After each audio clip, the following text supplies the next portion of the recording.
ya cargué ya el material. Muy bien, solamente para visualizar, ya que nosotros hemos visto el día de ayer las unidades que comprende nuestro módulo de trabajo. Entonces, en el sílabus están estas 4 unidades temáticas que debemos desarrollar durante el módulo programado. Hoy día nos toca hablar sobre lo que es el conocimiento científico y la ciencia. 2 aspectos fundamentales cuando estamos trabajando en lo que es la investigación, ¿no? Porque el conocimiento científico es el producto, es el resultado de la aplicación del método de la ciencia a todo tipo de conocimiento, que puede ser cualquier conocimiento vulgar, empírico, etcétera. Aquel conocimiento que alguna persona está interesada en analizar, investigar, describir, explicar, etcétera, ¿no? Depende del interés que tenga la persona y la motivación.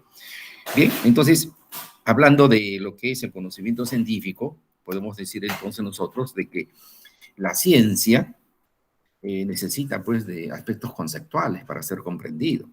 No se olviden ustedes que los conceptos son las elaboraciones que nosotros realizamos en base a cierto tipo de conocimiento como producto de la observación de nuestra propia experiencia. Desde el punto de vista etimológico, la ciencia viene de 2 términos, que es la ciencia, el término ciencia, que significa el saber, que en otras palabras viene a ser el tipo de conocimiento o el conocimiento que nosotros tenemos. O sea, la ciencia, derivada de este vocablo, significa en nuestro idioma, en nuestro entender de vocabulario, lo que es el saber, lo que es el conocimiento. Entonces, la ciencia viene a ser un conjunto de conocimientos que está integrado pues por principios, leyes y teorías. Entonces, cuando nosotros queremos investigar, por ejemplo, podemos recurrir a ese marco, a ese sustento teórico. En todas las disciplinas en general hay teorías, en la física, en la química, en las ciencias de la comunicación. Ahora, las teorías muchas veces se originan o se desprenden de otros campos ocupacionales, que pueden ser a veces la educación, la comunicación, la psicología, la sociología, la antropología, las matemáticas, por ejemplo, ¿no?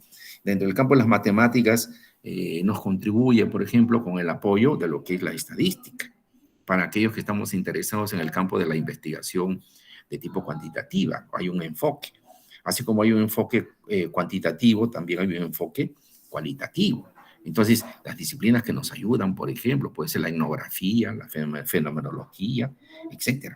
Entonces, las teorías están presentes.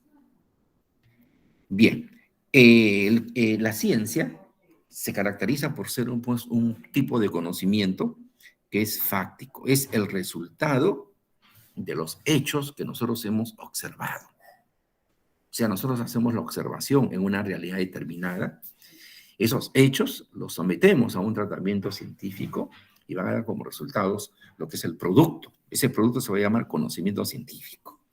Además, la ciencia es racional porque tiene pues su base fundamental en el pensamiento humano y en el uso de la razón. Recordemos lo que nos decían los filósofos, ¿se acuerdan ustedes?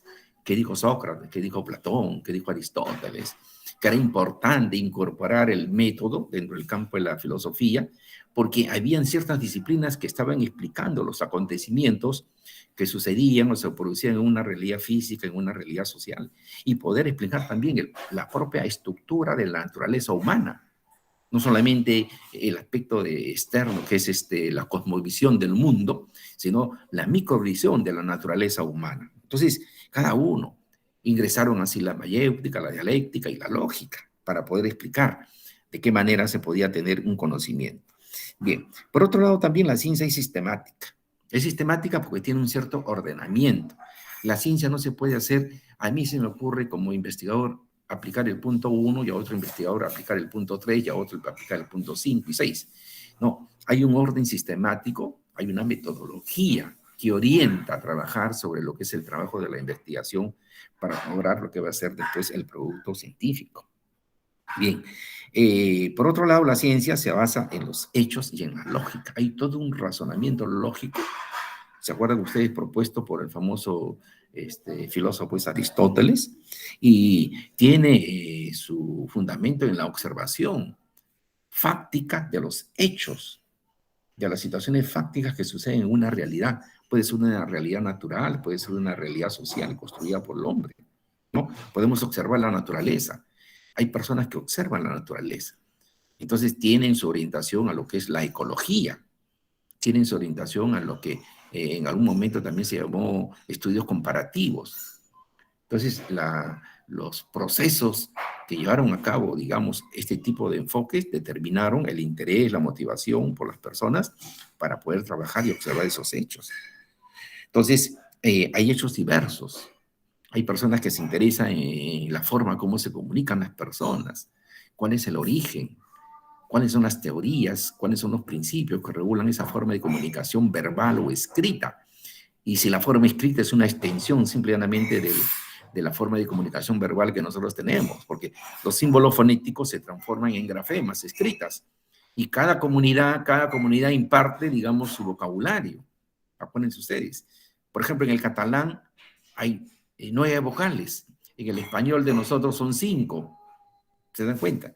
Entonces, a pesar de que es un español, pero sin embargo, se van diferenciando. Entonces, cuando hacen estudios de tipo fonético, ya los especialistas, bueno, determinan. Y así se va dando por el estilo un conjunto de diferenciaciones muchas veces en el propio idioma. Tenemos otro tipo de idiomas, otro tipo de formas de comunicación también. Una persona que tiene, por ejemplo, deficiencias para poder comunicar de una manera articulada, lo va a realizar mediante los gestos, las señas, el lenguaje facial. Por eso es que la comunicación verbal y la comunicación gestual es muy importante cuando nosotros queremos hacer un análisis respectivo de esa forma de comunicación o del contenido que nos esté expresando para poder llegar a lo que es el significado, ¿no? Bien, por otro lado también la ciencia se caracteriza porque la ciencia debe ser verificable, es decir, lo que se está estudiando como un hecho, como un fenómeno, como una cualidad, como una característica que nosotros hemos observado de una realidad determinada, lo vamos a someter a un tratamiento que la ciencia nos permite a nosotros y nos da una serie de métodos, una serie de procedimientos. Por ejemplo, hay lo que se llama, pues, los estadísticos de prueba, por ejemplo, ¿no? Los estadísticos de prueba que se someten los hechos y que esto nos van a determinar, por lo menos aproximarnos a lo que nosotros queremos alcanzar. Y cuando nosotros decimos aquí comprobar la verdad, aquí el problema de la verdad es un término, es un concepto pues muy complejo, porque la verdad, digamos, es el interés que tiene la filosofía de encontrar. La ciencia tiene el interés de encontrar la verdad. Las otras disciplinas intentan encontrar la verdad. Y estudiar la verdad significa que nosotros debemos someternos a conocer también lo que es la epistemología, la teoría del conocimiento, la nosología y otras disciplinas que son prácticamente el resultado de haber utilizado el método científico y que da como resultado estas denominaciones que nosotros estamos mencionando. Se estila muchas veces que la epistemología, como una rama de la filosofía, es la rama de la filosofía de la ciencia, digamos, se aplique, se enseñe en los niveles, digamos, superiores o más altos de la formación académica, tanto en las maestrías como en los doctorados, ¿no? Entonces, las personas que estudian estos niveles de posgrado deben tener ese conocimiento porque llegan a un doctorado donde van a debatir las teorías, las reflexiones. Entonces, ahí es donde se va a dar, digamos, un nuevo tipo de debate, de argumento. Bien, entonces necesitamos comprobar la verdad. Por ejemplo, el derecho, los magistrados que trabajan en el Poder Judicial dicen, en un conflicto de intereses o en un litigio de las partes, porque las partes tienen sus argumentos, cada uno. Entonces el juez tiene que saber si esos argumentos están siendo acreditados con las pruebas respectivas. Hay una fase, hay una etapa que se llama pues la etapa probatoria dentro del proceso del procedimiento judicial. El proceso judicial tiene su etapa probatoria y antes de ir al proceso de la, digamos, la etapa probatoria, el juez determina qué medios de prueba ofrecen las partes para poder, digamos, seleccionarlas y ventilarlas. Mejor dicho, para evaluar, para merituar si son factibles estas pruebas y ver si nos van a aproximar a aquellos hechos que están, digamos, afirmando las personas. Entonces, esas pruebas son las que acreditan y permiten llegar a lo que es la comprobación, ¿no? Dice, comprobación de la verdad. Entonces, la verdad que se tiene, digamos, en una sentencia judicial, que se el juez dice, pues en mi sana crítica y en nombre de la nación voy a dictaminar el fallo, ¿no? Entonces, su sana crítica significa que está sano, que está utilizando su conciencia, que está utilizando su sabiduría, que está utilizando el conocimiento, que está utilizando la experiencia que él tiene. Entonces va a tomar una decisión. Y si tiene alguna duda, solicitará pues el apoyo de los peritos en el equipo, digamos, que él necesite de las diversas disciplinas. Puede necesitar, por ejemplo, el apoyo de un contador, si son aspectos laborales, etcétera. Puede tener el apoyo de un psicólogo, una psicóloga, si los problemas tratan de dilucidarse un problema de violencia contra el grupo familiar o la mujer o contra el niño. Si hay violencia física, psicológica, sexual, etcétera. O hay violencia contra las personas de la tercera edad. Recuerden ustedes que las personas de la tercera edad a veces ya tienen, digamos, un proceso de un ciclo de trabajo y están como personas pensionistas. Y a veces las familiares, o si no tienen familiares, las personas que viven cerca de la persona de tercera edad, realizan el cuidado, pero a veces realizan el abuso también, utilizando su patrimonio económico y disponiendo de él. Incluso a veces usurpando situaciones y a veces apropiándose ilícitamente de las propiedades o de los bienes que tiene la persona. Entonces, miren, toda una serie de conflictos. Entonces, llegar a comprobar la verdad es llegar a penetrar a la esencia de las cosas. Y ese es un gran conflicto que tiene la filosofía y la ciencia, ¿no? Entonces, la teoría del conocimiento, que es una de las denominaciones que a veces le dan dentro de lo que es la epistemología. Entonces, la teoría del conocimiento nos permite a nosotros decir que para encontrar la verdad tenemos nosotros que estudiar y considerar que la verdad tiene dos tipos, dos variantes. Una que es la verdad relativa y la otra que es la verdad absoluta. Entonces, a través del método científico, a través de la ciencia, las profesiones o los grupos de personas que representan a cada profesión. Por ejemplo, en el campo de la medicina son los médicos, pues en el campo de la química son los químicos, en el campo de la biología es el biólogo. Y cada uno tiene su campo de acción, su objeto de estudio. El biólogo estudia la vida, el médico estudia la salud, la enfermedad, el economista los fenómenos de la oferta y la demanda en un mercado, el sociólogo, el psicólogo, cada uno tiene su campo de acción, el periodista, el educador tiene su objeto de estudio. Entonces, en base a eso, es que la persona que va a investigar, ¿no? Que querría hacer una investigación aplicando el método científico, va a llegar a encontrar, pero va a encontrar, según la teoría del conocimiento, una verdad relativa, no una verdad absoluta. ¿Por qué? Porque dice que la verdad relativa, según la teoría del conocimiento, lo que va a estudiar son los hechos o los fenómenos que observa. Y esos hechos o fenómenos que observa son justamente esos hechos del mundo fáctico, de la realidad en la que se encuentra. Llámese una realidad natural o una realidad social. Entonces, mirar los hechos o los fenómenos constituyen justamente el objeto esencial de cada disciplina. Cuando yo observo los hechos químicos, estudio los fenómenos químicos, entonces lo que estoy haciendo es la observación de esas características, de esas propiedades para llegar a afirmar o a concluir, digamos, una verdad relativa que es una aproximación a la verdad.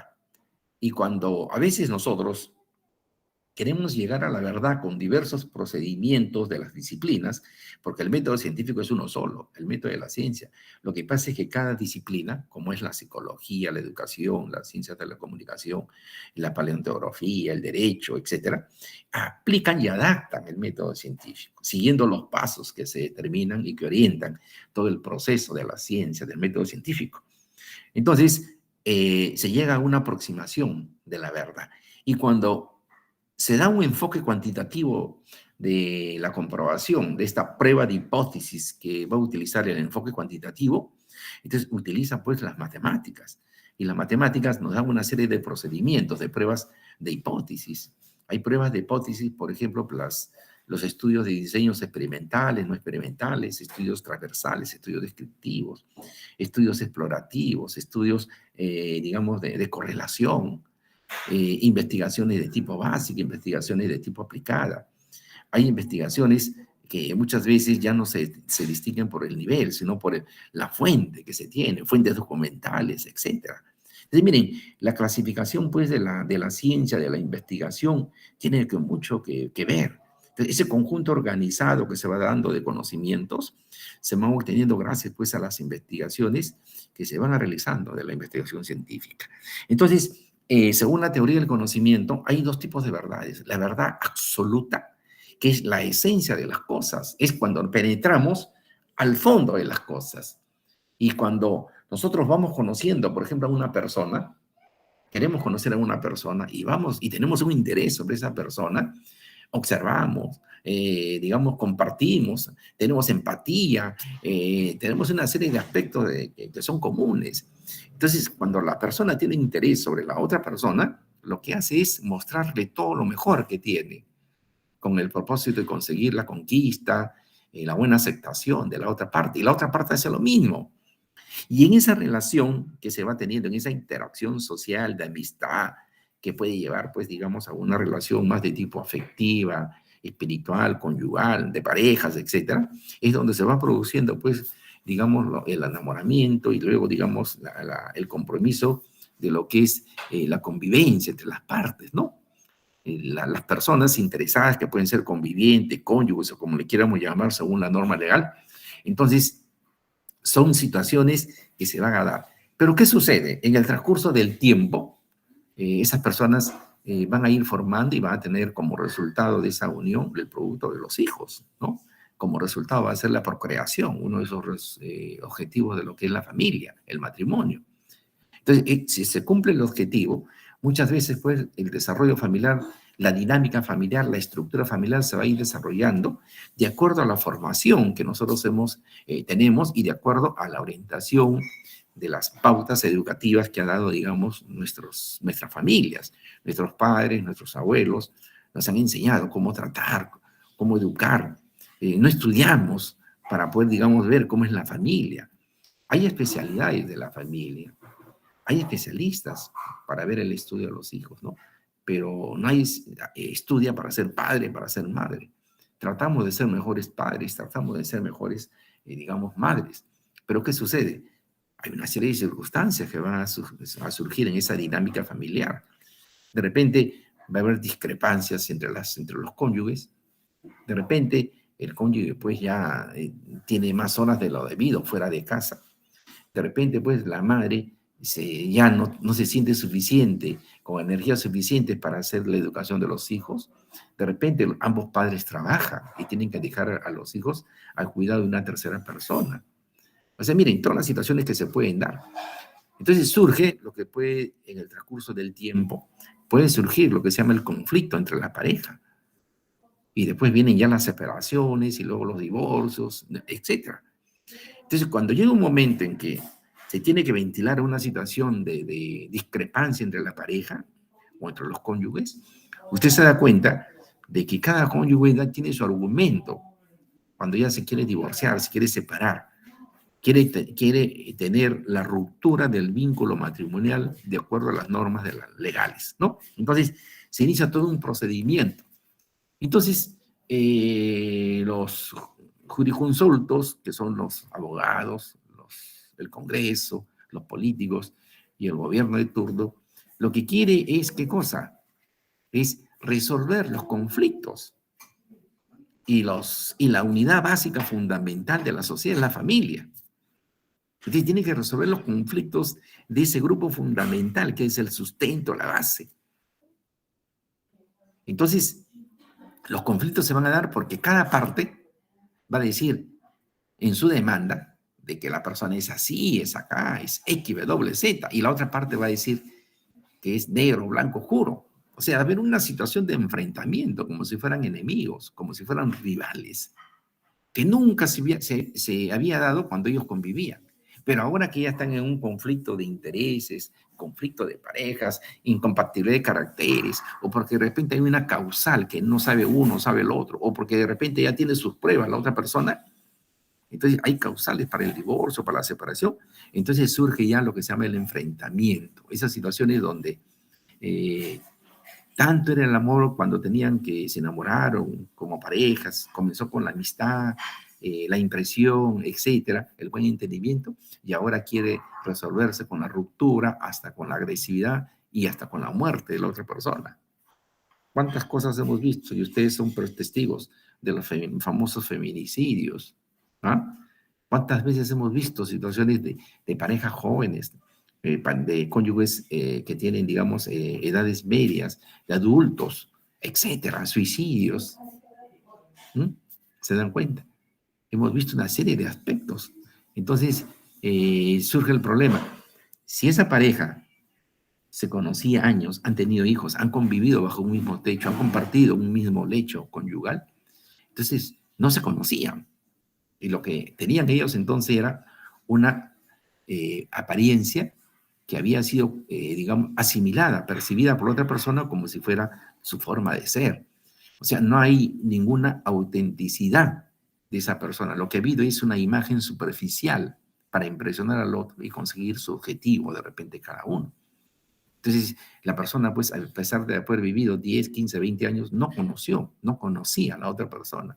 Y en el juicio y en la demanda conoce a la otra, recién conoce. Dice, he conocido la esencia, cómo es esta persona, pero no llega a conocer en el fondo, porque de repente la otra persona está haciendo, digamos, gala de lo que es la otra parte, de lo que es el principio, de lo que es el amor, al otro principio que es la destrucción, el thanatos, la destrucción de ese amor, la destrucción del producto del amor, la destrucción de toda esa vivencia afectiva, emocional que tienen las personas. Entonces ahora lo quiere muerto. ¿Se da cuenta? Por eso se llama thanatos, destrucción. Miren ustedes, para nada más hablar de una situación así que el juez tiene que resolver. Entonces el juez, ¿cómo se aproxima? ¿Quién tiene la verdad?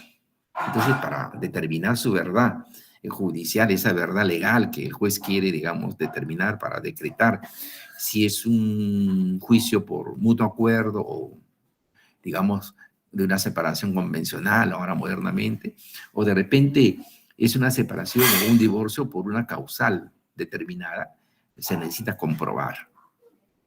No, no, yo tengo esto, yo tengo una foto. La foto no es suficiente.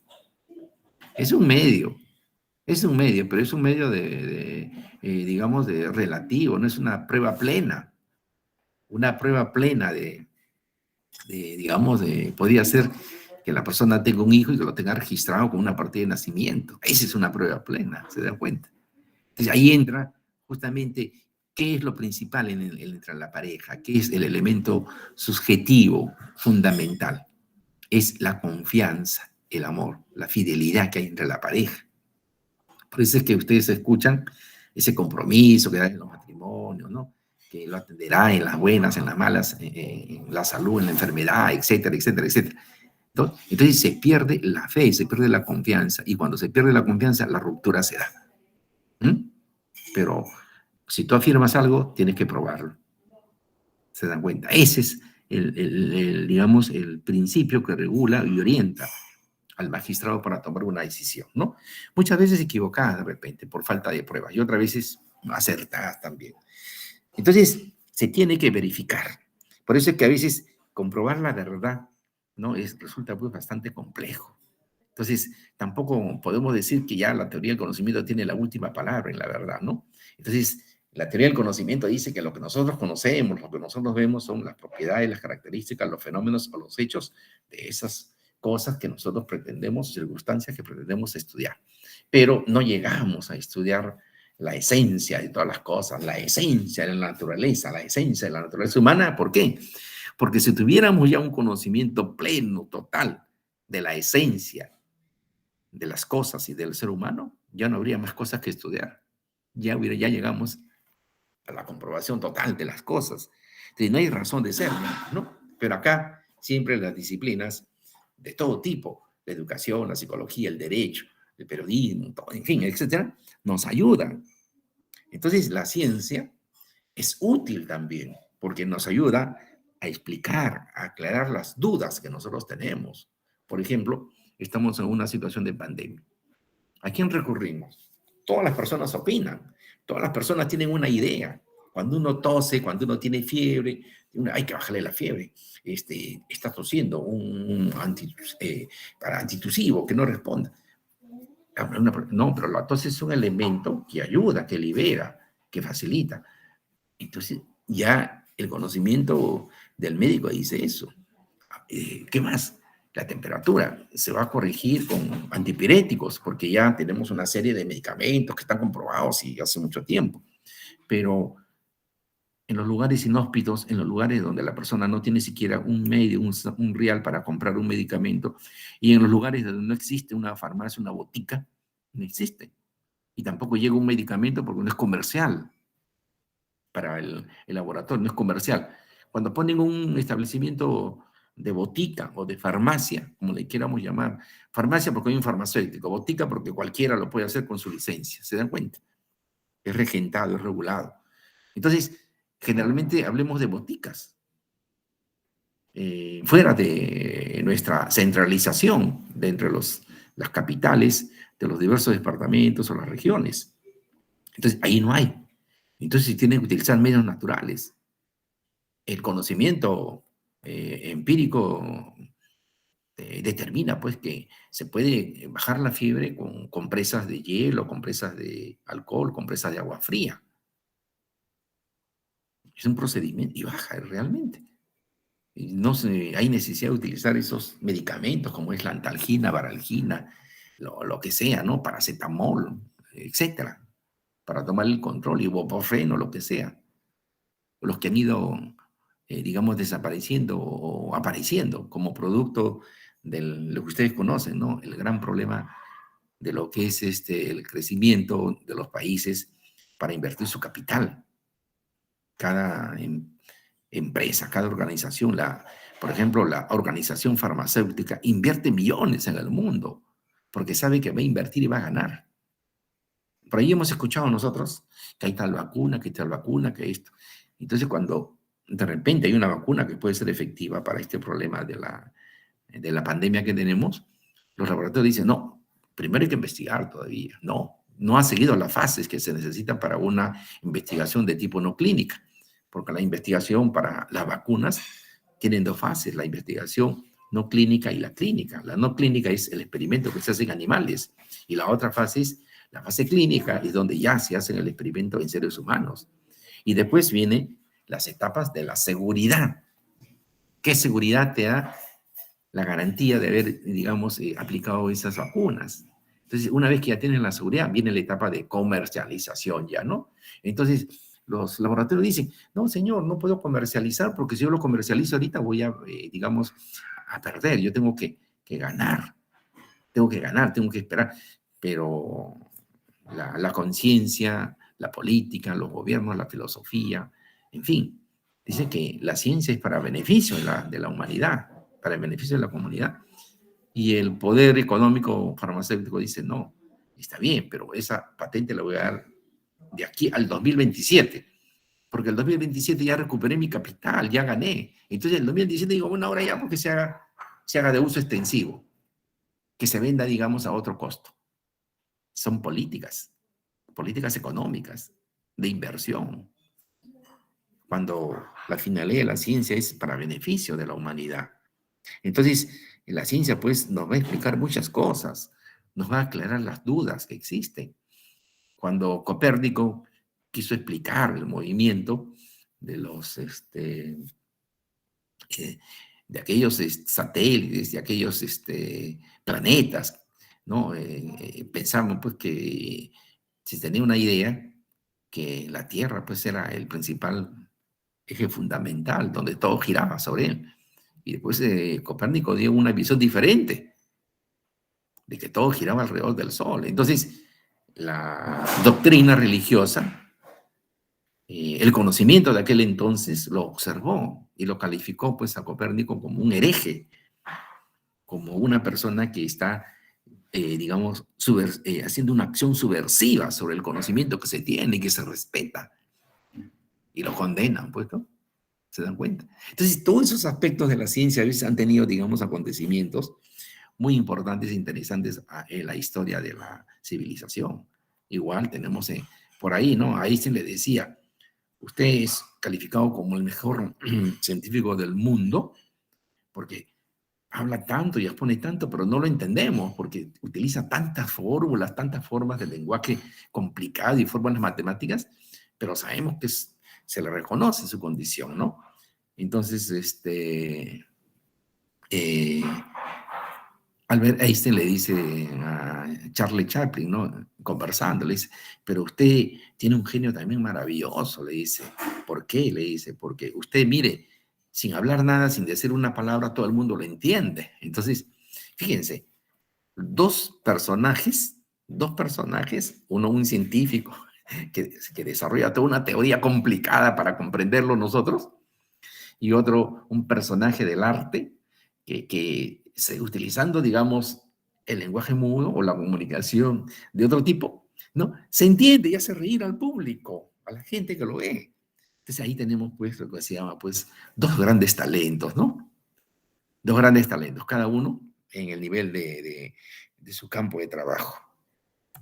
Bien, entonces el conocimiento científico tiene una estructura. En su estructura nosotros vamos a encontrar cuatro aspectos que son fundamentales. En primer lugar, vamos a encontrar lo que siempre decimos, los hechos. El hecho que nosotros observamos, esa situación empírica que se encuentra en la realidad. Entonces, los hechos vienen a ser, digamos, el dato objetivo que nosotros observamos. Entonces, algunos profesionales, algunos científicos de algunos campos dicen, solamente yo voy a trabajar con los hechos, no puedo aceptar otra apreciación. Entonces, para mí el hecho es un dato objetivo, es un dato que yo puedo percibir. Entonces, ese dato me permite a mí hablar y descubrir lo que va a ser el conocimiento científico. Si no hay los hechos, yo no voy a poder descubrir un conocimiento desde el punto de vista científico. Entonces, los hechos vienen a ser pues conocimientos auténticos, susceptibles de cierta comprobación. ¿Y cómo se va a comprobar? Gracias pues a las pruebas de hipótesis, al diseño experimental. Entonces, cuando nosotros hablamos de un diseño experimental, no experimental, y ya comenzamos a hablar de manipulación de variables y hablamos de un nivel de tipo descriptivo, correlacional, explicativo o exploratorio, que nos ha tocado vivir a nosotros ahora actualmente. Con el problema, por ejemplo, del COVID-19, entramos en marzo del año 2020 en una etapa de exploratorio, porque no se tenía un conocimiento del virus que afectaba al organismo humano. Era un virus parecido a la tos, a la gripe, que afectaba el sistema respiratorio, que afectaba el sistema inmunológico, que produciera trombosis, etcétera, etcétera, etcétera. Entonces, la Organización Mundial de la Salud, que es un organismo regulador en el mundo, no tenía un protocolo. Los laboratorios, los médicos, no tenían una idea de lo que se estaban enfrentando. Entonces, se enfrentaron, en este caso, en un nivel de conocimientos exploratorios, comenzaron a explorar, porque comenzaron a dar medicamentos, comenzaron a aplicar lo que recomendaba la Organización Mundial de la Salud. Los médicos italianos no cumplieron con ese protocolo, en El Salvador tampoco cumplieron con ese protocolo, utilizaron otros procedimientos, porque se dieron cuenta que no lograban el éxito, porque las personas que ustedes conocen morían miles y miles por día en todo el mundo, en el Perú.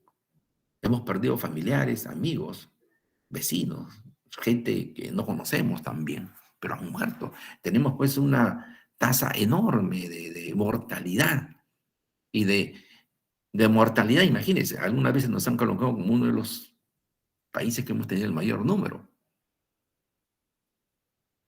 En otros países ustedes han visto.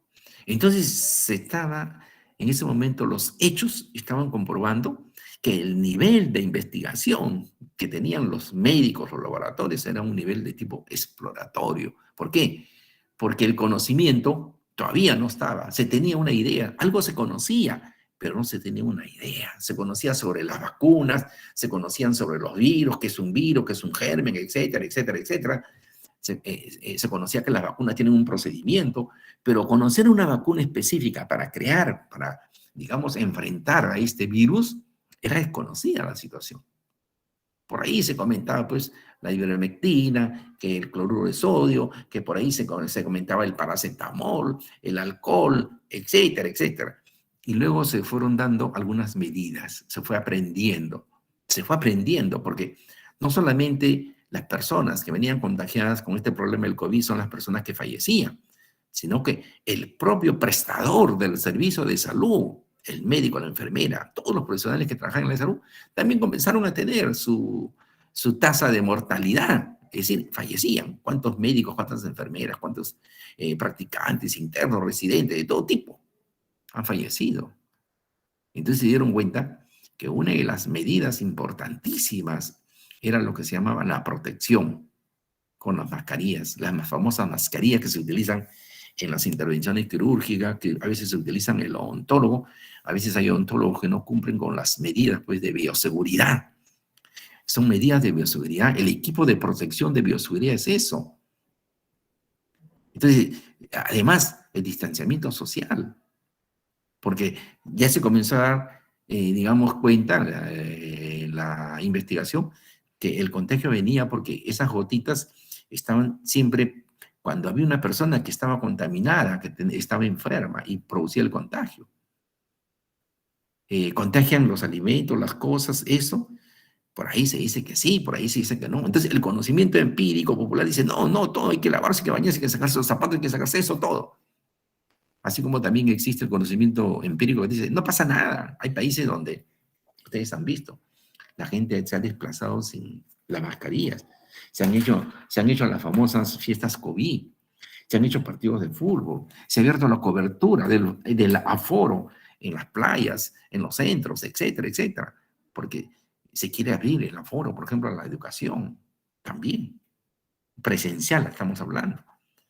Y estamos en un proceso de una tercera ola, con unas variantes. Entonces, si usted tiene un conocimiento científico y usted sabe el manejo de la salud pública, entonces tiene que saber cuándo va a ser importante la economía, cuándo es importante el estudio, cuándo es importante el trabajo. Porque si la persona se muere, pues, si la persona fallece, para esa persona ya no es importante el trabajo ni otras cosas. A eso vamos. Entonces, la misión del médico es preservar, custodiar la salud, la vida del paciente, de la persona. Entonces, se tiene que planificar las cosas. La desesperación, tener pues con las personas indicadas, orientar a la población, los medios de comunicación, difundir modelos, patrones de conducta. Hemos visto en la televisión, ustedes son testigos, hemos visto en las publicaciones periodísticas y después hemos visto, digamos, los aspectos de los resultados. Denuncias por acá, denuncias por allá. Tenemos un libro publicado por un periodista Paredes, tenemos, en fin, una serie de cosas, políticas educativas, en el área educativa. Las instituciones educativas se vieron pues restringidas, que recuerdan ustedes que para nosotros enseñar teníamos que ir a las aulas, manejar nuestros equipos, etcétera. Ustedes tenían que concurrir a sus horas de sus clases, sus asignaturas, etcétera. Pero ese contexto se modificó, cambió radicalmente de un momento a otro. Entonces, hemos ido adaptando medidas y recomendaciones. Entonces, la mortalidad y la morbilidad también, la enfermedad, tienen que ser controladas desde el punto de vista de la salud pública. Son personas que deben manejar la parte política. La Organización Mundial de la Salud pues, te puede dar pautas de carácter general, pero cada país tiene su idiosincrasia. Porque, por ejemplo, el Perú es un país, pues, ya desde la época de Basadre, recuerden, es un país pluricultural. Hay diversas culturas. Lo que sucede aquí en Lima es diferente a lo que sucede en la región Junín, y lo que sucede en Junín es diferente a lo que sucede en Puerto de Belén, en Ucayali, y así. Aquí en Lima, ¿cuántos aspectos nosotros, Villa María el Trunfo, por ejemplo, conocemos? Hemos ido. En San Juan del Lurigancho, ¿cuántos asentamientos humanos existen que no tienen luz, agua, condiciones? Pues, lávense la mano, lávense las manos, lavado de mano, es una técnica fundamental. Pero si esas personas no tienen para pagar agua, no tienen agua, no tienen servicio, les exigimos que pero tienen que vivir, tienen que salir a trabajar. ¿Se dan cuenta? Tienen que sobrevivir. No tienen refrigeradora, no tienen luz, no tienen cocinas, pero tienen que sobrevivir. No se les puede dejar.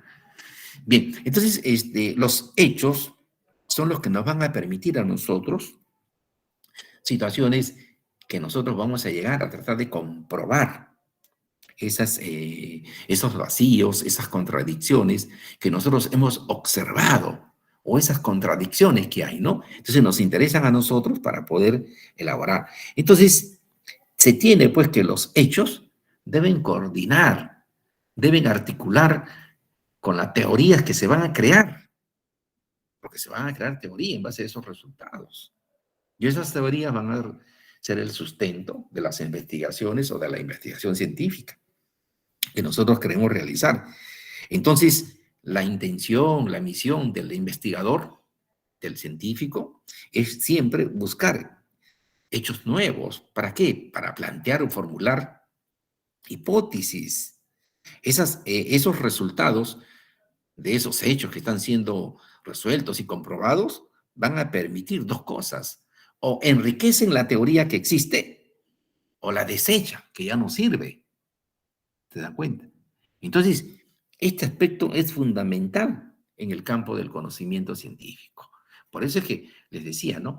Si se hace una investigación de nivel exploratorio, es porque todavía no tenemos un conocimiento de abundancia, de teoría, de sustento. Y si se hace un nivel de investigación descriptiva, es porque lo que me interesa a mí es describir a través de la observación qué características, qué cualidades tiene este hecho o este fenómeno que yo pretendo, o este suceso o acontecimiento que tiene. Pero de repente digo yo, ¿podría asociar yo que la educación, digamos, está o guarda relación con la mortalidad en el coronavirus o los medios de información ayudan o coadyuvan a la mortalidad o a la epidemiología en el nuevo contexto del COVID-19? Entonces, trato de buscar una relación, si hay relación o no. Entonces ya el nivel de investigación va teniendo más complejidad. Y si de repente digo yo, pero yo no solamente quiero saber si hay una relación, yo quiero saber si este problema de la educación, de una mala educación sanitaria, de no saber usar las mascarillas o los medios de bioseguridad para la protección del coronavirus, realmente ocasiona lo que es el miedo a la muerte o a la muerte. Entonces, estoy tratando de buscar una causa, un motivo, una razón. Ahora yo puedo hacer mi proyecto bajo un diseño experimental, pues donde yo tengo que controlar cada una de las variables, ¿no? O un diseño no experimental, donde yo voy a intervenir, voy a estudiar, pero tal como se presentan las variables, yo no voy a hacer un cambio, porque de repente en el diseño experimental necesito pues un espacio, que las condiciones, digamos, donde se dé el fenómeno o las variables sean, digamos, siempre presentes, estables, constantes, para ver los cambios o no. Mientras que el diseño no experimental, yo no voy a intervenir, voy a observar y voy a investigar. Voy a investigar, yo no puedo estar investigando toda la vida si es que no soy investigador. Nosotros somos estudiantes, somos participantes de una maestría. En esa participación de la maestría digamos, nos exigen que presentemos un trabajo de investigación. Ese trabajo de investigación primeramente tiene que pasar por su fase de lo que es un proyecto de investigación. Este proyecto de investigación es lo que corresponde a este módulo. ¿Se dan cuenta? Entonces yo debo primero realizar un planeamiento de lo que yo quiero hacer.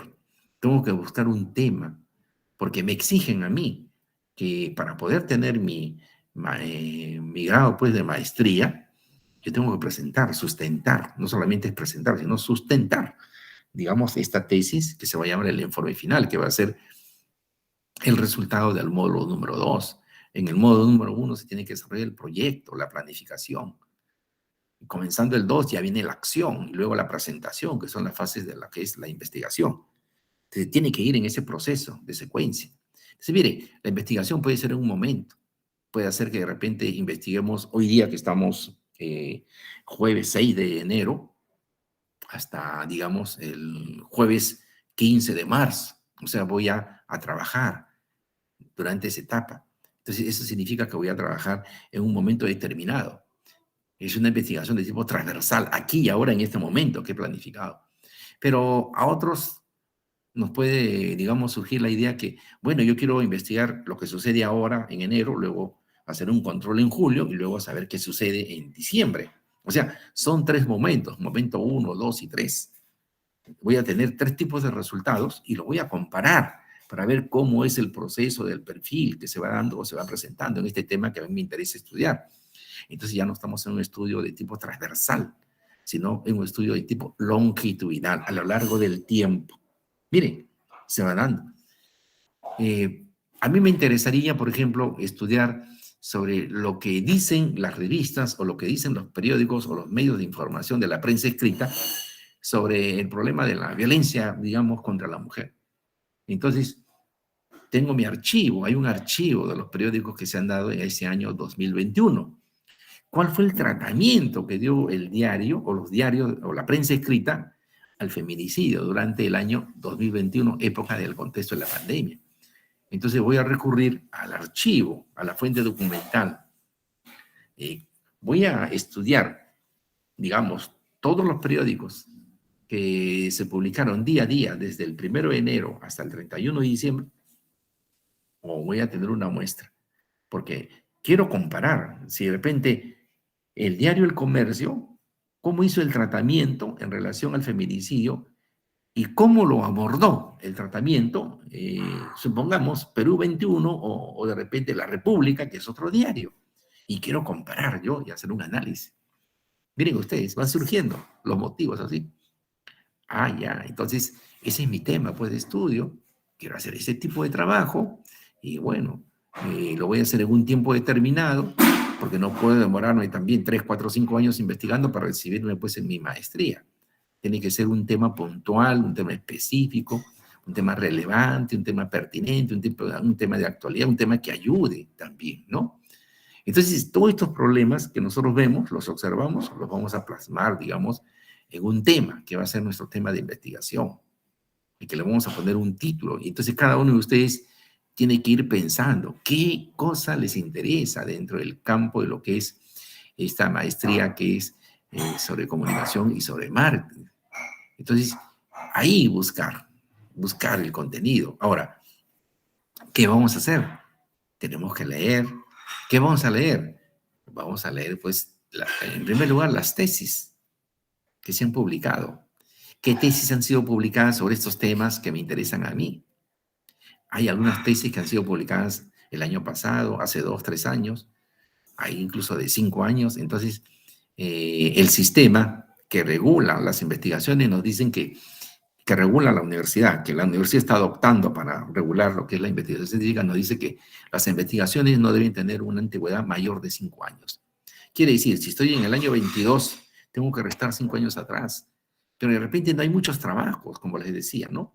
Entonces voy un poquito más atrás o más, 16 o 15, hasta ahí, ¿no? Para poder abordar. Pero yo tengo que mencionar que he revisado, que he tomado la precaución de revisar las bibliotecas virtuales, el ciberespacio, etcétera, publicaciones en revistas, tesis, universidad y repositorios, todo, y que solamente he encontrado esto, porque no vaya a ser que alguna persona dice, ay, no, el profesor no se da cuenta, o el jurado no se va a dar cuenta. Entonces revisa y, digamos, un tipo de cosa, y ya presenta como sustento esas investigaciones que él dice son 3 o 4 nada más. Entonces, pero ignora de que hay otros trabajos y le demuestran ahí que hay trabajos previos que él ha realizado sobre ese tema, o perdón, que otra persona ha realizado sobre ese tema que él pretende estudiar.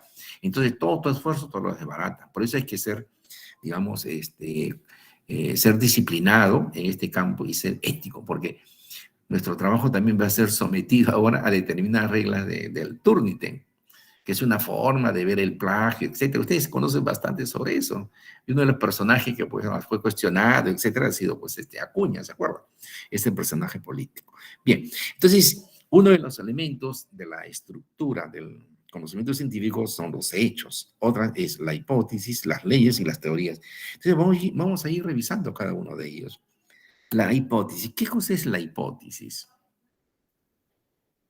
Bien, la hipótesis es un supuesto es una formulación de un enunciado acerca de un problema que existe. Entonces, yo pienso que las redes sociales repercuten positivamente, digamos, en las decisiones políticas para ver, digamos, el coronavirus. Bueno, eso es lo que pienso. Entonces, formulo digamos, este enunciado, esta proposición con el propósito de responder a un problema que yo, digamos, estoy tratando de estudiar. Porque, ¿qué cosa es un problema? Un problema es un vacío. Un problema es una contradicción. Un problema es lo que crea una duda, una incertidumbre y que yo necesito resolverla. Entonces, al problema lo voy a formular en el sentido interrogativo, puede ser narrativo, pero es mejor hacerlo en sentido interrogativo. Y luego me voy a responder a ese problema mediante este enunciado, que es la hipótesis. Entonces, toda hipótesis que nosotros vamos a enunciar o vamos a formular debe basarse en los hechos que la persona o el investigador está observando sobre ese problema determinado. El problema básico dice es la pobreza. Bueno, la pobreza, ¿a qué se debe? A muchas causas. La malnutrición, la distorsión de la información, el uso de repente del Internet en la familia, los problemas de el efecto de la entidad y de ver programas de televisión tipo esos programas de reality que ustedes conocen, ¿no? Entonces, todo eso se va a formular mediante esto que se llama la hipótesis. Entonces, en este lugar fundamental, tenemos que decir entonces que debemos considerar a las hipótesis como respuestas anticipadas, pero son supuestos, no olvidemos todavía. Mientras no se pruebe, mientras no se demuestre, ¿se acuerdan ustedes que decía comprobar la verdad? Es una característica de la ciencia. Mientras todavía no comprobemos, no apliquemos a la hipótesis, lo que se llama los medios de prueba, que es la prueba de hipótesis, todavía no podemos decir de qué es verdad el conocimiento. Entonces, las hipótesis son respuestas tentativas, supuestas a ese problema que nosotros queremos encontrar, que queremos resolver. Y cuando nosotros formulamos una hipótesis, entonces esa hipótesis va a orientarnos, va a guiar a la comprobación utilizando diversos métodos de investigación. De acá viene la gran importancia. ¿Cómo es que voy a poder lograr? Si mi problema que yo comencé a observar del fenómeno X, si mi problema que he observado es un problema en el cual yo veo que hay poco conocimiento sobre el coronavirus, todavía no conocemos mucho, no hay todavía una vacuna efectiva que sea, digamos, como otro tipo de enfermedades, entonces comienzo a darme cuenta que ese nivel de trabajo, de investigación, es de tipo exploratorio. Entonces yo quiero saber ahora cómo afecta, cómo protege esa vacuna y observo las características. Entonces mi problema no será exploratorio, mi problema será de tipo descriptivo. Ahora, yo quiero saber si existe una relación entre el uso de las mascarillas o las medidas de protección y la enfermedad, el contagio del coronavirus. Entonces, estoy tratando de buscar la relación funcional entre dos variables. Pero a mí me interesa saber por qué razón esa persona no utiliza mascarillas y se va y se contamina. Entonces estoy tratando de buscar una causa, un factor que me explique por qué razón este señor no usa las mascarillas. Entonces, miren, desde que comencé mi problema, ya comencé a pensar. Y a partir de ahí, mi problema me lleva a articular mis objetivos, formulo mis objetivos. ¿Qué cosa voy a hacer? Voy a determinar, si es un estudio descriptivo, describir las cualidades del fenómeno tal, la variable tal. Muy bien. Si es correlacional, determinar, identificar o establecer la relación que existe entre la variable 1 y la variable 2. Perfecto. Y si es explicativo, ¿no? Entonces puedo decir, ¿no? Que X o A es factor explicativo de B. Entonces ya voy teniendo. Y ahí mismo formulo mi hipótesis. Sigo con mi hipótesis y digo, ¿no?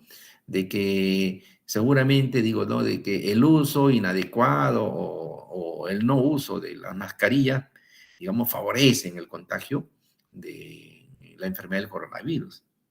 Entonces ya hice mi formulación de mi hipótesis, ahora tengo que comprobar. Entonces viene lo que se llama, pues, la etapa de la aplicación de la estadística inferencial. La estadística inferencial es o la estadística es una disciplina, una rama de la matemática que tiene dos ramas importantísimas. Y nosotros le llamamos estadística descriptiva y la otra le llamamos estadística inferencial. ¿En qué se diferencia cada uno y en qué, digamos, tiene sus semejanzas? En primer lugar, de que la estadística descriptiva es en la que nos orienta a cómo vamos a presentar los datos que nosotros hemos recogido aplicando un instrumento de medición. ¿Se dan cuenta? O sea, hay técnicas y hay herramientas de investigación que nosotros aplicamos para poder obtener los datos, para obtener el registro de esos hechos que estamos observando. Entonces, elaboramos instrumentos, utilizamos técnicas o procedimientos. Muy bien. Entonces, una vez que yo, digamos, he obtenido esos datos, ahora viene la pregunta, ¿y cómo los voy a presentar a la comunidad científica? ¿Cómo los voy a presentar? ¿Qué? ¿Los voy a presentar así, en colores, en bajo, arriba, en grandes tipos? ¿Qué fuente voy a poner? Entonces, la estadística descriptiva nos ayuda y nos han hablado de que la estadística, cuando de acuerdo a la cantidad de datos, ahora eso se va a llamar frecuencia. Cuanto más datos hay mayor frecuencia de datos. Y cada dato es una fuente de información. ¿Se dan cuenta? Y cuando ese hecho no tiene, digamos, mucha frecuencia, entonces le vamos a decir que ese dato tiene un menor número de apariciones de acuerdo a la frecuencia que nosotros hemos estado catalogando. Entonces, ya por estadística me está contribuyendo que los datos pueden ser presentados por la frecuencia, las veces que se repite ese dato. Muy bien. Entonces, los datos pueden ser presentados de la siguiente manera: en forma absoluta y en forma relativa. Si son la presentación en forma, digamos, absolutas, los voy a hacer a través de números, de los enteros, números enteros, nada más. 50 periodistas, 60 mujeres, etc. Voy a hablar así. Pero si yo quiero manejar y hacer mi presentación de una manera relativa, entonces utilizo lo que me apoya, lo que me brinda la estadística y lo presento en forma de porcentajes. Yo no hablo 50 periodistas, hablo el 60% de periodistas. Entonces, elaboro mis tablas, elaboro mi presentación de tablas o cuadros. O puedo utilizar también, gracias a la estadística, puedo utilizar también lo que se llaman figuras o gráficos o dibujos. Entonces, los gráficos y dibujos lo establece así cada estilo de redacción, de presentación de los informes finales de tesis. Y existen instituciones como, por ejemplo, la Asociación Americana de Psicología, que es la que utiliza nuestra universidad para la presentación de nuestros respectivos informes o proyectos. O sea, tenemos una guía entonces, tenemos una guía que nos orienta cómo va a ser el estilo de redacción, de presentación de nuestros trabajos, bajo el esquema que nos ha, digamos, en este caso, presentado la universidad para poder facilitarnos el desarrollo de nuestro proyecto de trabajo o de nuestro plan de estudios, del proyecto de lo que queremos investigar, por supuesto. Bien, a ver, por aquí parece que hay un chat, a ver, vamos a ver.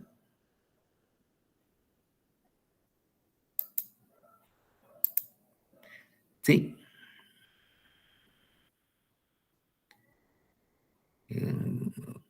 Flor Rocha, dice persona ajena, admitir. Bien, bueno, seguimos nosotros, ¿ya? Entonces, miren, ya nosotros hemos visto entonces las hipótesis, son las posibles respuestas que van a dar, digamos, una comprobación a aquello que nosotros pretendemos probar, a esos hechos, ¿no? Entonces, la estadística nos va a facilitar para utilizar la estadística descriptiva. La estadística descriptiva no solamente nos ofrece tabla, gráfico, frecuencia, rapidez, potencia, tiempo, no, también nos ofrece la posibilidad de apoyarnos en la presentación de lo que se llama la utilización de las llamadas medidas de tendencia central. ¿Qué son medidas de tendencia central? Son aquellas medidas que agrupan los datos de una muestra de personas y los dan en un valor, los calculan en un valor único. Por ejemplo, yo tengo 10 personas y las 10 personas me han sacado, supongamos, 100. Entonces yo quiero saber cuál es el promedio. Si son 10 personas y su puntaje total es de ellos de 100, divido pues 100 entre 10 y me va a dar 10. El promedio es 10, que las personas sacaron 10 cada una. Es el promedio. Entonces es una medida de tendencia central. Claro, esta es la estadística y las matemáticas nos proporcionan fórmulas estadísticas para hacer este promedio. Yo lo he hecho de forma mental, pero está la fórmula. Puede poner usted, supongamos, el resultado, puede poner así el sigma arriba como numerador, la X, un segmentito arriba, que es el símbolo del promedio, y abajito pone usted una rayita como denominador, le pone n minúscula, que es la muestra o las personas. O sea, ¿cuánto fue el promedio? Tanto. ¿Cuánto fue el puntaje? Tanto. Y tengo mi resultado. ¿Te dan cuenta? Las puntuaciones que yo tengo, las sumas totales, las he dividido entre el número de personas y ahí tengo ya el promedio. Ahora, ¿hay otras medidas de tendencia central? Sí, no solamente está la media aritmética o el promedio, que significa pues la puntuación total entre el número de personas, sino también está la moda, está la mediana. Miren, hay otras medidas. Entonces, eso lo tiene que estudiar uno, pues. Tiene que rescatar lo que la estadística le está aportando. Bien, entonces la estadística ya te dice cómo voy a presentar mis datos. No lo voy a presentar como a mí me parece, no, me estoy orientando. Los voy a presentar de menor a menor, de menor a mayor, para que las personas que van a leer entiendan, o los voy a presentar mediante la presentación de un gráfico o un dibujo, una imagen que va a ser pues la presentación de barras. Voy a utilizar barras. Entonces, voy a utilizar barras y le voy a poner colores. De tal manera que las puntuaciones de colores van a indicar, voy a poner una leyenda a esa fuente, entonces puedo hablar bajo esos términos. La estadística también te aporta lo que son las medidas de desviación. Las medidas de desviación son la desviación estándar, la varianza y otras más. Entonces, usted quiere trabajar, ¿por qué? ¿Y por qué tengo que saber eso de varianza? Porque simplemente usted para hacer la recolección de la información, la recolección de los datos, si usted va a construir un instrumento, lo tiene que someter a un tratamiento estadístico que se llama, digamos, lo que va a ser las propiedades del instrumento, que es la validez y la confiabilidad. Entonces, yo tengo que ese instrumento que he elaborado, que he construido previamente, antes de aplicarlo a la muestra de mi trabajo de investigación, tengo que someterlos a las dos propiedades básicas que se exigen. Que tenga validez, es decir, que mida el constructo para el cual yo quiero elaborar ese instrumento. El propósito, la validez. Profesor, Sí. profesor, una consulta. Hay investigaciones que son cualitativas y otras que son cuantitativas. ¿Las Así es. cualitativas también son sometidas al tratamiento estadístico o cómo se No, maneja en ese caso? no. Aquí, miren, acá hay dos cosas interesantes.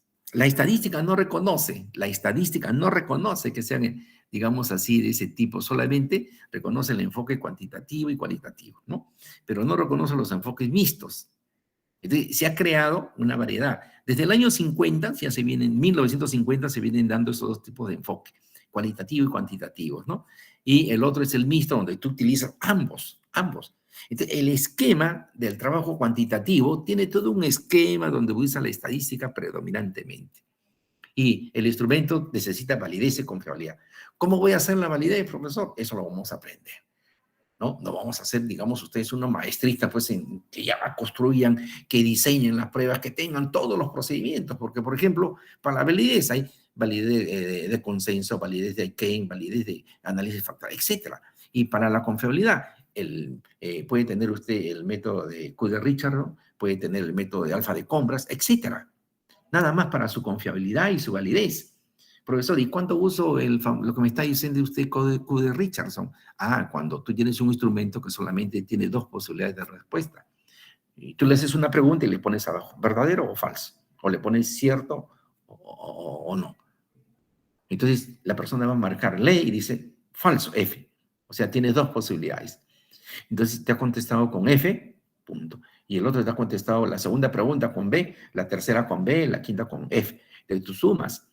Y entonces comienzas a codificar estadística. ¿Cómo voy a codificar estadísticamente, profesor? Simplemente le pones, suponte, Si la persona contestó F, le pones 0. Y si la persona contestó 1, perdón, B, le pones 1. Entonces ya tienes código, 0 y 1. Y eso lo vas a manejar, digamos, con una tabla que se llama el Excel, que es un programa que ustedes conocen. Y el otro, profesor, hay un programa que se llama SPSS, que es el programa de estadístico informatizado, que se utiliza en las ciencias sociales. Miren ustedes, las estadísticas, la tecnología ya nos está apoyando, ya ha sometido a un programa estadístico ciertos aspectos de la estadística. Y la investigación cualitativa no exige, inclusive, ni siquiera te exige que tengas hipótesis, ni siquiera. No te libera. Las hipótesis que tú tienes, que son hipótesis de trabajo, aquí viene lo importante, diferenciar entre lo que es una hipótesis de trabajo de lo que es una hipótesis estadística.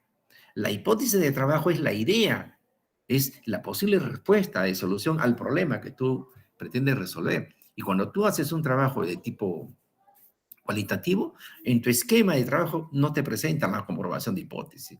Tu hipótesis de trabajo investigativo la elaboras desde que comienzas y vas caminando, vas analizando y la puedes ir cambiando y la puedes ir modificando, pero no te exige una hipótesis de tipo estadístico. En cambio, el que realiza el enfoque cuantitativo sí tiene que utilizar, acá viene, por eso le decía yo, la rama de la estadística descriptiva y la rama de la estadística inferencial. La estadística inferencial es la que nos aporta a nosotros la prueba de hipótesis para comprobar esas hipótesis. Entonces, hay una serie de pruebas de hipótesis en función de la muestra, en función del tamaño, en función del muestreo, en fin, una serie de características. Entonces, esas pruebas también vamos a revisarlas si ustedes tengan alguna idea. Pero tampoco vamos a ser unos expertos, pues, totalmente en estadística, ¿no? Para eso hay una disciplina que se llama la estadística. Tenemos que revisar nuestro libro de estadística, tenemos que consultar de repente a un estadístico, tenemos que revisar nuestro libro de metodología, tenemos que revisar nuestro aspecto temático, el tema especializado de las variables que ustedes quieren estudiar. Miren, la estadística nos aporta ya el concepto de variables, el concepto de constantes, y que antes de eso podríamos decir que son constructos o que son de repente conceptos o que son términos. Y ya la estadística dice, hay que convertirlas en variables, hay que operacionalizarlas. ¿Para qué? Para que ese concepto, ese constructo, asuma la condición de variable y asuma valores. Entonces yo ya le puedo decir, le asigno 1, le asigno 2, le asigno 3. El alfa de compras, que es otro procedimiento para los instrumentos cuantitativos, exige, por ejemplo, que se tenga pues más de 2 valores la variable. Quiere decir que este procedimiento lo utilizo cuando son 2 posibilidades dicotómicas, sí o no, o verdadero y falso. Así es. Y el otro procedimiento, cuando es, profesor, hay unas pruebas que dice totalmente de acuerdo, indiferente, en desacuerdo, totalmente en desacuerdo, o etcétera. Tienen una forma similar, ¿no? Tiene 5 posibilidades, tiene más de 3.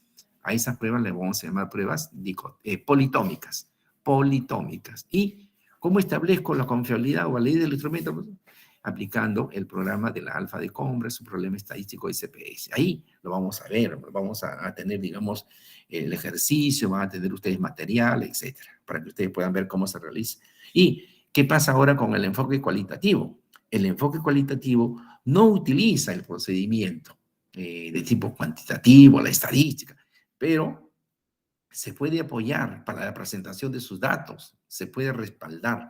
En México, en otros países, por ejemplo, hay universidades que ayudan a orientar de que en los trabajos cualitativos se ayudan de los cuadros y las tablas para poder informar a la comunidad, organizar el material.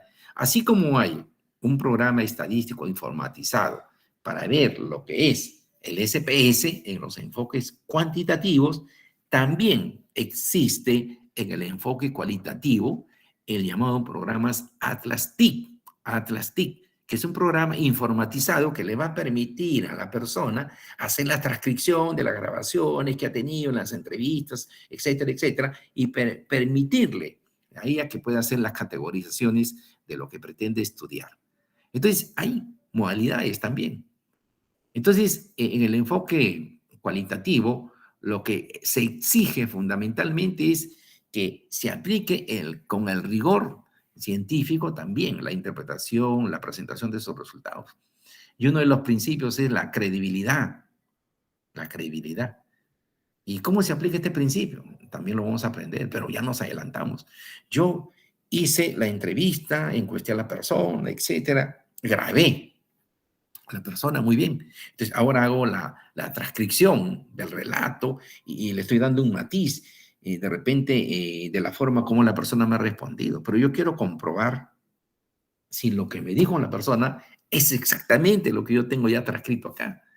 De repente yo, por las situaciones de la máquina electrónica, en fin, etcétera, o en forma manual, lo he hecho diferente. Y wow, ha variado. Ustedes me envían un mensaje, ¿no? Roberto, ¿cómo estás? Y de repente ya ustedes creen, ¿cómo estás? Que por aquí, saludando. Y ustedes se dan cuenta en el celular que dice, no salió Roberto, sino Roque. Y ustedes no se dieron cuenta y ¡pum! Enviaron. Y sale, Roque, ¿cómo estás? Y no era Roque, sino era Roberto, me modificó. ¿Se dan cuenta? Entonces puede suceder eso. Entonces tenemos que ver que ustedes como investigadores simplemente lo que hacen es a la persona que fue entrevistada o que fue, digamos, aplicada una técnica de trabajo, en este caso de trabajo cualitativo, le dice, si lo que está escrito acá, lo que ustedes han escrito, es lo que él quiso decir, entonces la persona va a leer. Dice, no, esta parte de acá yo no lo he dicho así, yo le he querido decir a usted así. Entonces usted ajusta, digamos, esta traducción a eso. Entonces usted tiene que mencionar en su trabajo. Eso es lo que es el rigor científico para el análisis de tipo la investigación de enfoque cualitativo. Hay varios principios, pero es uno de los principios, ¿se dan cuenta? Entonces yo pongo ahí que para comprobar esto, realicé nuevamente la entrevista a la persona sujeto 1, vamos a decir, o persona X, ¿no? Y me ha dado este resultado. Entonces voy haciendo las comparaciones y luego yo hago mi interpretación de lo que... Entonces tengo una forma de presentación de mi resultado. Es lo mismo que sucede en el otro caso, en el enfoque cuantitativo. ¿Cómo voy yo a tener mi resultado? ¿Cómo lo voy a dar, digamos, esa solidez a las teorías que nosotros decíamos? O enriquezco la teoría o rechazo la teoría porque mis resultados son contradictorios a lo que dice tal teoría. Entonces, tengo que revisar los antecedentes. ¿Por qué? Porque el tema que voy a investigar yo, de repente no es un tema nuevo como el coronavirus o el COVID. Es un tema que ya ha sido trabajado, que ha sido explorado, pero que, digamos, yo necesito comprobar, porque a mí me interesa y le puedo asociar otra variable. ¿Se dan cuenta? Entonces, ahí viene la riqueza de nosotros. Entonces yo digo que fulano de tal encontró tal resultado en tal muestra, en tal lugar, con tales, digamos, características de la población, y nuestros resultados coinciden o rechazan. Entonces estoy debatiendo, estoy haciendo una especie de comparación entre los resultados para darle el sustento o el rechazo. Eso es lo importante, digamos, en los resultados. Ya nos hemos adelantado acá, ¿no? En la presentación de resultados. Pero, de todas maneras, es importante porque nos vamos a orientar, básicamente, sobre esos tópicos, ¿no? Entonces, yo les decía, pues, que en el caso del enfoque cuantitativo, la estadística inferencial le permite a usted, le brinda la oportunidad de tener pruebas de hipótesis según el tipo de escala de medición que se utilice en su proceso de investigación. Eso veremos algunos casos para que ustedes vean también, ¿no? Y veremos también en el enfoque cuantitativo algunas experiencias que son necesarias. Pero como estamos introduciéndonos, ya nosotros vamos a introducirnos hoy día con algunas herramientas, porque ya entramos en la tercera sesión a cosas que ya son directamente relacionadas a nuestro trabajo. Bien. Las leyes. Como ven ustedes, tenemos los hechos, las hipótesis y las leyes. Viendo las leyes, ¿no? Las leyes se pueden referir a diferentes contenidos, a diferentes contextos. Hay leyes de la naturaleza, hay leyes sociales, hay leyes del pensamiento humano, ¿no? Entonces, las leyes científicas son aquellas que han podido someter, digamos, a los hechos, a situaciones que ahora podrían definirse como una proposición científica. La ley científica es una proposición científica. Entonces, para que una hipótesis pueda alcanzar ese nombramiento, esa etiqueta de ley, entonces tiene que ser enunciada. Entonces, al hombre, las leyes le van a permitir proveer prever, perdón, acontecimientos con el fin y el objetivo de poder estructurar el nuevo conocimiento que se va dando. Entonces, el conocimiento científico se va dando bajo ciertos principios. Acordémonos que la matemática, por ejemplo, es un tipo de ciencia diferente a los otros tipos de ciencias naturales, de ciencias sociales. La matemática tiene pues un objeto ideal, tiene un sistema de principios, de axiomas. Los números, por ejemplo, tienen sus leyes. Los números, una de las leyes de los números es el ordenamiento. El ordenamiento, 0, 1, 2, 3, 4, 5, es una ley pues, de los números. Y tiene otras propiedades más, ¿no?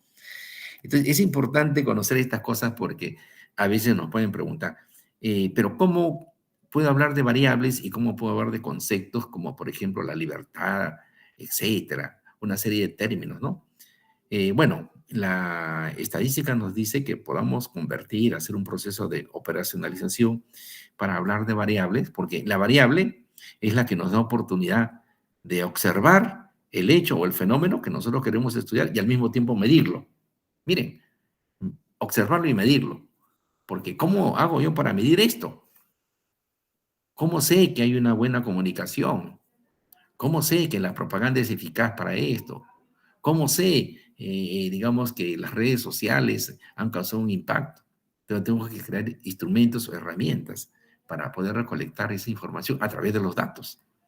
Por eso el dato es un término de la estadística, miren, de la estadística, ¿no? Es aquella unidad que nos va a permitir que, la información que nosotros queremos estudiar, que nosotros hemos delimitado, le hemos dado el nombre de problema. A eso se refiere. Bien, entonces, ahora viene el cuarto elemento, la teoría. ¿Qué cosa es la teoría? Es el elemento unificador del conocimiento científico. Es el que unifica en un todo único. ¿Cuántas teorías hay? Hay la teoría tal, en la física, la teoría de la relatividad, en la psicología, la teoría del psicoanálisis, bueno, la teoría del conductismo, la teoría del pensamiento, en otras disciplinas igual, o sea, teorías diversas.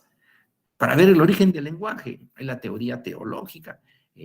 Bueno, la teoría dice que Dios ha creado pues, al hombre y le ha dado los dones, que es la palabra. Entonces, la teoría del lenguaje que dice, pues no, que el lenguaje surge por la necesidad que el hombre se constituye pues de una etapa, digamos, errante a una situación sedentaria, se ubica en un determinado lugar y tiene la necesidad de comunicarse con el vecino, con el que está ya instalado también, y se van formando los clanes y las tribus, y ahí es donde se inventa el uso de la palabra. Entonces, el lenguaje tiene una connotación también de una teoría lingüística. Noam Chomsky, por ejemplo, ¿qué nos dice? Noam Chomsky dice que hay un dispositivo, digamos, de tipo genético en nosotros, que es el que nos permite que tengamos lenguaje. Este dispositivo genético se va a transmitir de generación en generación en el ser humano. ¿Entienden lo que les digo? De generación en generación en el ser humano. Y gracias a este dispositivo universal, es un dispositivo universal que tienen todos los seres humanos, se transmite de, como dicen, los he cogido como parte de la herencia de mis padres y mis padres y sus abuelos, y así nosotros le vamos a transmitir a nuestros hijos. Y gracias a este dispositivo, entonces nuestros hijos, nuestros descendientes también van a tener lenguaje. Y esto, ¿cómo lo considera Noam Chomsky? Porque dice pues que los animales no tienen este dispositivo, por eso que no tienen lenguaje. Tendrán formas de comunicación, que es muy diferente. Tendrán formas de comunicación. Tendrán, digamos, de repente tipos de conducta inteligente, pero no la tienen como el ser humano. Esa conducta inteligente, el ser humano sabe qué significa el rojo, qué significa el verde, qué significa el amarillo en las calles. El mono, el chimpancé puede aprender, pero ir al significado del significante, la interpretación de lo que puede ser la representación de algo, hay estudios donde hay personas investigadores que han convivido con animales, con chimpancés, etcétera, y que han establecido formas de comunicación. hay una mona Sara, por ejemplo, que se hicieron, vamos a decir, identificaciones de imágenes, de iconos, imágenes plásticas, que cada color representaba, digamos, un tipo de palabra, de frase, ¿no? Entonces, luego de algunos años ya que Sara ya había tenido un aprendizaje de esta forma de comunicación, su, vamos a decir, su adiestrador o la persona que convivía con Sara, y trata de hacerle una broma a Sara, ¿no? Entonces, Sara pone en el panel, digamos, el símbolo, lo que es la banana. Al poner el símbolo amarillo, que es el color que representa la banana, le estaba diciendo, quiero una banana, quiero un plátano. Y eso lo sabía porque ya había aprendido. Entonces, la persona que es su, vamos a decir, su tutor en este caso, del animal, dice, le voy a traer una broma. Entonces le da otra cosa menos la banana. Entonces Sara pues se molesta y le vuelve a poner, ¿no? Que es banana. Entonces con los símbolos, y había un símbolo en el cual expresaba una frase, por decir, no seas idiota, algo así, parecido. Entonces, al tercer intento, le vuelve a hacer la broma, su tutor, al chimpancé, y el chimpancé sigue amargado con una reacción que quiere su banana. Y en la cuarta vez ya le vuelve a poner, perdón, la tercera vez, una vez que le ha puesto pues su, digamos, una cosa que no es la banana, el chimpancé, Sara, la agarra y le coloca la imagen, ¿no? El símbolo que dice, no seas idiota, ¿no? Entonces se queda sorprendido el tutor de la respuesta. Entonces, este experimento que se llevó a cabo con esta chimpancé Sara fue, digamos, el inicio de la forma de estudiar al chimpancé. Hubieron otros experimentos con un gorila coco, con un orangután también. Pero miren, se ha investigado con gorilas, con chimpancés, con orangutanes, y se ha podido determinar que en función de la escala genética, ¿no? El chimpancé es el que más se aproxima al ser humano, pero carece de este dispositivo universal, ¿no? Este dispositivo universal que le permite tener lenguaje al ser humano. Por eso es que cuando se hace la definición del lenguaje, que la vamos a ver ahora en un momento, ¿no? Es una definición muy peculiar, porque hay diferentes formas, ¿no? Entonces, los investigadores han determinado que el orangután tiene un tipo diferente, el chimpancé también, y el otro también. Entonces, el chimpancé es el que más se aproxima al comportamiento humano.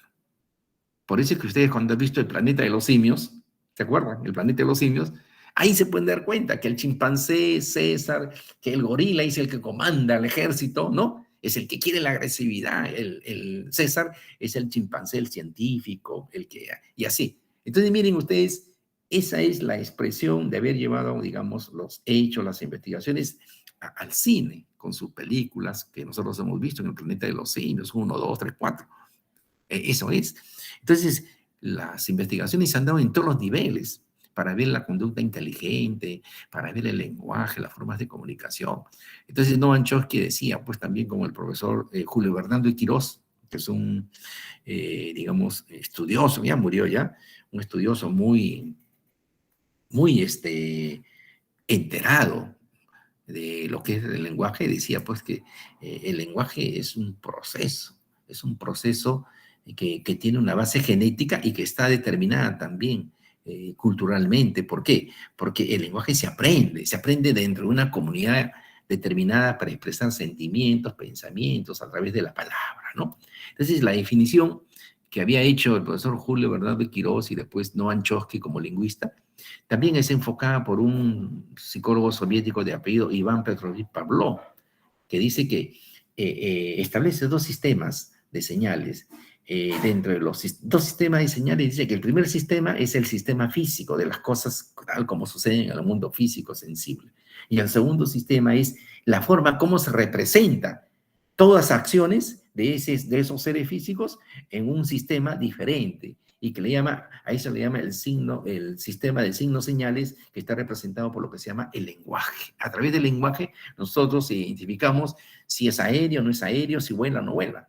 Por ejemplo, tiene usted una mosca, tiene un avión y una paloma. La característica común de ellos para el concepto es que los tres vuelan. pero esa propiedad principal de volar se le ha dado pues el término de aéreos, los tres son aéreos, esa es la cualidad.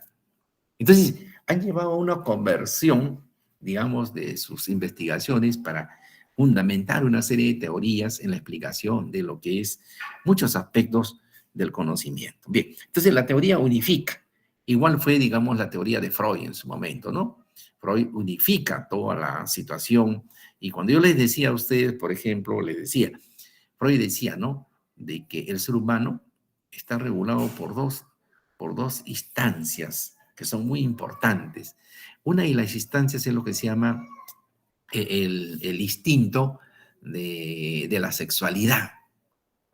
El instinto de la sexualidad lleva acción al ser humano. Y el otro instinto es el instinto de la agresividad. Estos dos instintos están presentes en el ser humano. Cuando el ser humano, digamos, activa lo que es, digamos, el instinto de la sexualidad, es para buscar lo que se llama el placer, expresar el sentimiento del amor, la afiliación.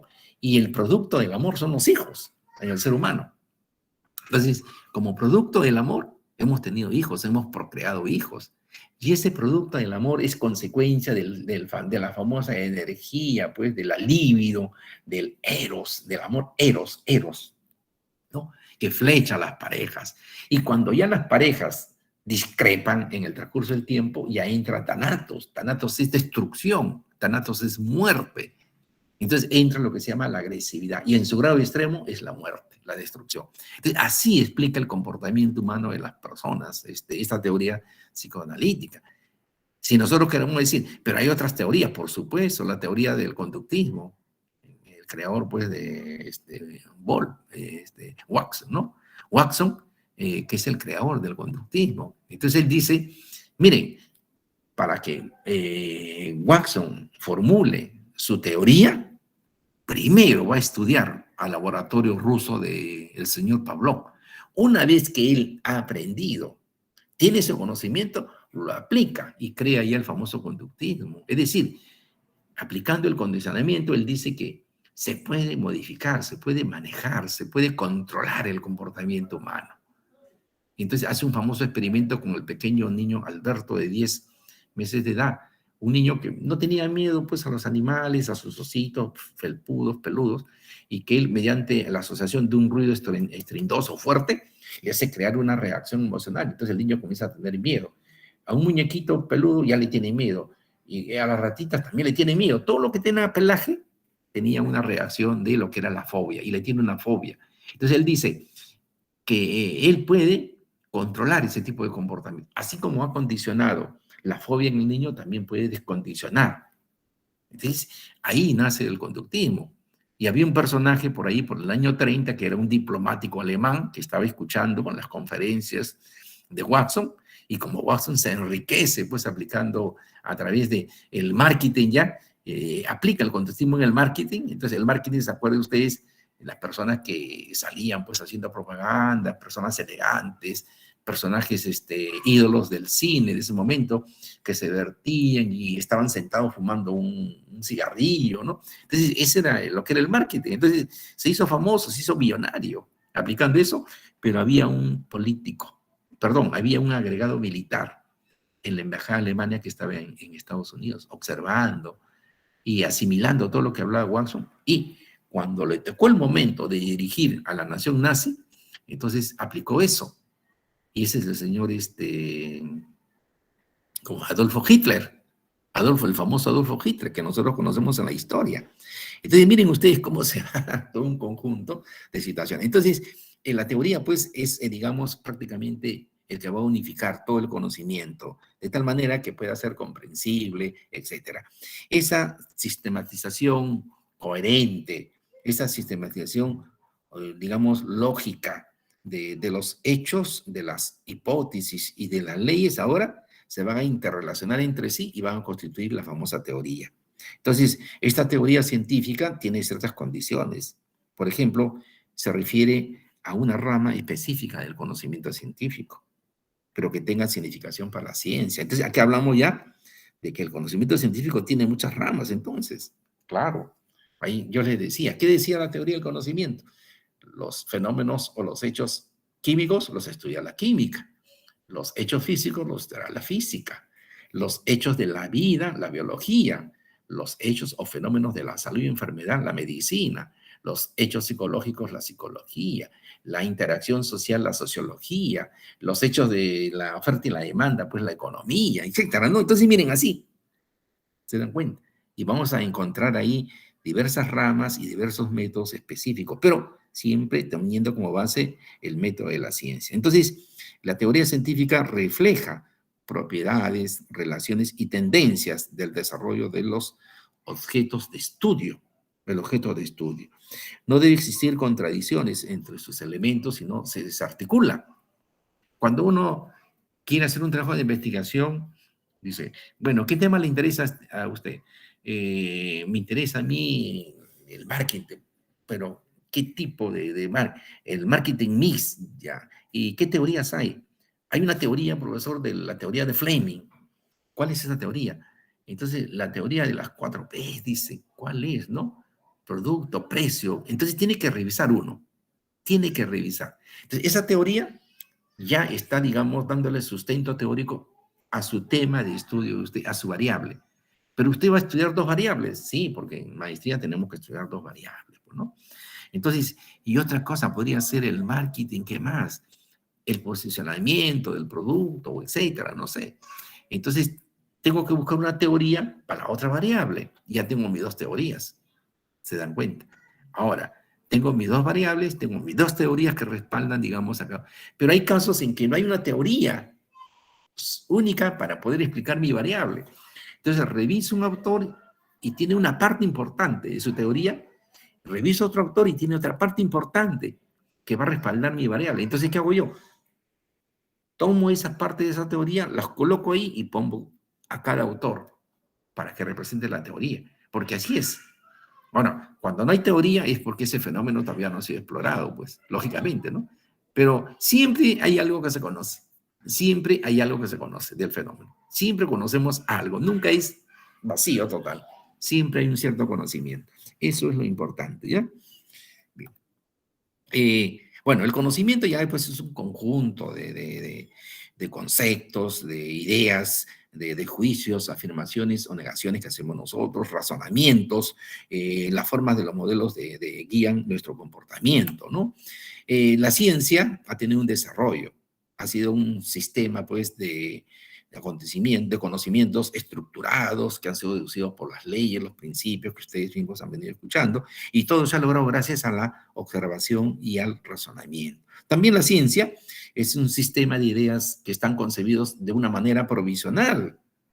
O sea que el conocimiento científico, digamos, nos lleva a nosotros a decir de que todo lo que nosotros logramos, acuérdense de lo que Einstein, pues, en su ley de relatividad, las leyes de Lavoisier en la química, las leyes que hemos encontrado en el transcurso de la explicación.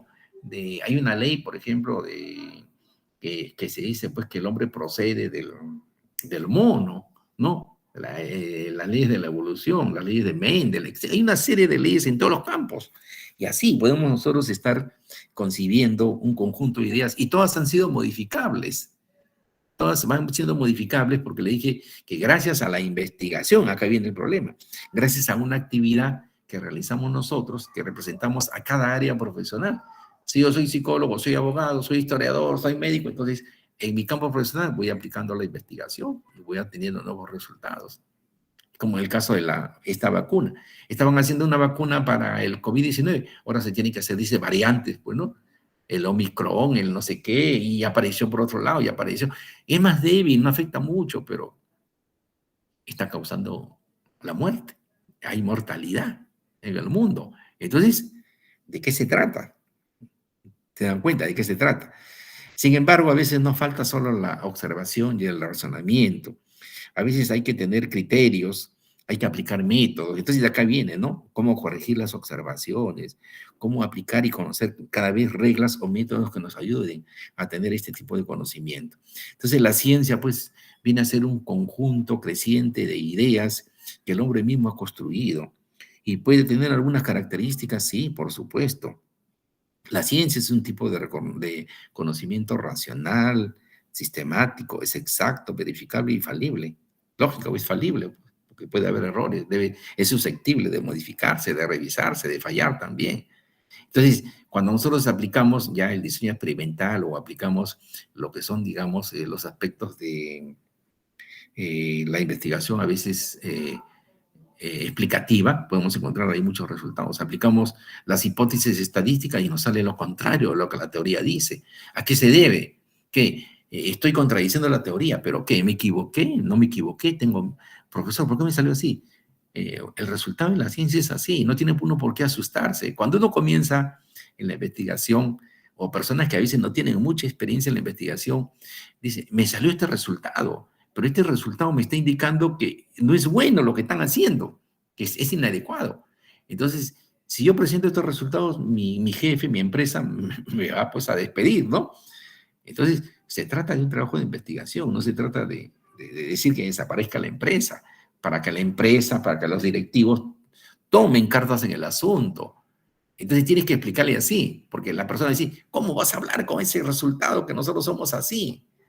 Entonces, la investigación tiene ese acápite. Entonces, ahí entran ya otros aspectos más que debemos tener en consideración. Bueno, acá hay algunos representantes que también ustedes ya los conocen, seguramente a Descartes, Augusto Comte, que es el creador del positivismo, por ejemplo, ¿no? Tenemos a Carlos Marx, el creador también del capitalismo, Russell, ya, ahí está nuestro amigo Alberto Einstein, ¿no? Nuestro amigo Alberto Einstein fue, digamos, una persona disléxica que tenía problemas al leer desde que era muy pequeño. Y alguna vez su profesor le dijo que lo calificó como un retardado mental, un deficiente mental, ¿no? Y que lógicamente, pues él, por su problema de dislexia, no podía avanzar en leer y escribir. Pero era, pues, imagínense ustedes un físico, un científico en el nivel que se tiene, ¿no? Hay una serie de anécdotas. Por ejemplo, un diálogo entre Alberto Einstein y Marilyn Monroe, ¿no? Marilyn Monroe se entusiasma de conocer a Alberto Einstein y le dice, ¿no? Alberto, le dice, qué maravilloso sería tener nuestros hijos con tu inteligencia que tú tienes, ¿no? Entonces, siempre la ocurrencia de Alberto Einstein, porque hay muchas cosas interesantes desde la vida y la niñez de Alberto Einstein, que, como dicen, no es parte del tema, pero los voy a comentar. Entonces, Alberto Einstein le responde a Marilyn Monroe, ¿y qué pasaría si sale todo lo contrario, no? Le dice, ¿no? Entonces le dice, qué inteligente y hermoso sería. Y le dice, ¿qué pasa si sale todo lo contrario? La respuesta que le da Alberto Einstein, igual como cuando Einstein le contesta pues a otros personajes también de la ciencia, a Charlie Chaplin, ¿no? Un gran actor de la época pues que ustedes conocen en la que era el cine mudo, ¿no? Bien, entonces podríamos decir una cosa, ¿no? Que la ciencia es una herramienta humana, quizás la más desarrollada para alcanzar el conocimiento y tratar de mejorar la vida de las personas, ¿no? Con este tipo de pensamiento, quiero, digamos, dejar de presentar esta parte de lo que corresponde en estos momentos. Pero también